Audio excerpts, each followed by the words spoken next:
Bruit du trajet travail-maison. Tram à l'arrêt comme ronronnant. Sorte de sifflement quand il se prépare à démarrer. Claquement double des plaques d'égout quand tu passes à vélo. Grouillement de gorge des roquets derrière les clôtures. Aboiement franc et massif. Grincement du pédalier.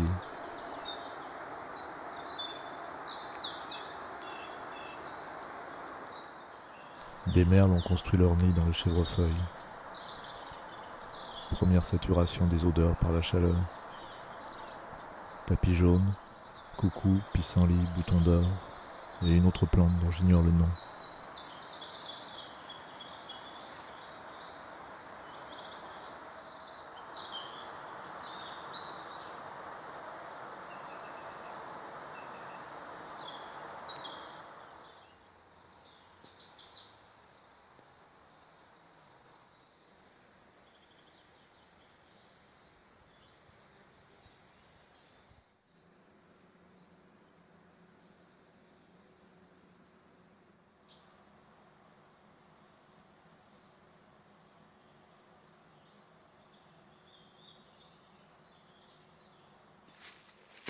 Je commence toujours par marcher. Pour chaque tronçon qu'on me demande d'inspecter, je lis rien de la doc qu'on me donne. Tous les rapports des conducteurs, des gars chargés de l'entretien des voies.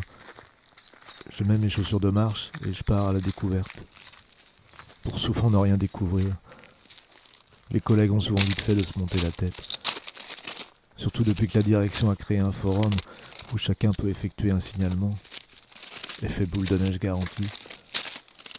L'un croit avoir vu, un autre commente la présomption, avant que ce commentaire lui-même ne devienne affirmation quelques heures ou quelques jours plus tard.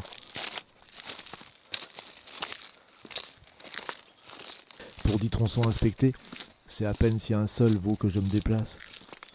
C'est pas tous les jours que je tombe sur des trucs qui justifient mon poste.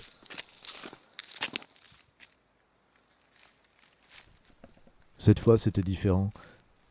Il y avait cet arbre coupé, ou du moins ce qui se présentait comme tel à mes yeux, mais qu'on avait pris soin d'immobiliser. Et ces stèles qu'on posait le long des voies, en hommage aux collègues tombés pendant le service, toutes déplacées, mises à bas, jusqu'au réseau téléphonique qui était perturbé, pas de façon permanente, d'après ce que j'ai lu depuis, ni même de façon régulière, mais des sortes de craquements, comme d'arbres qui tombent, écrit un témoin dont la ligne téléphonique passe en parallèle de la voie ferrée.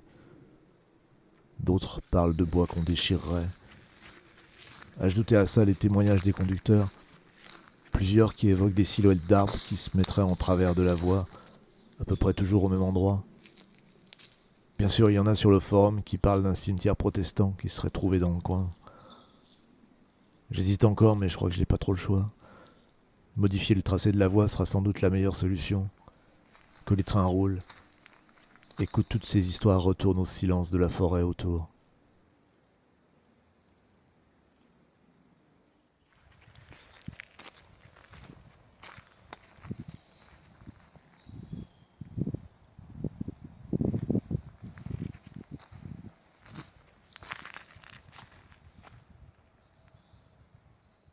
« 11 avril, 18.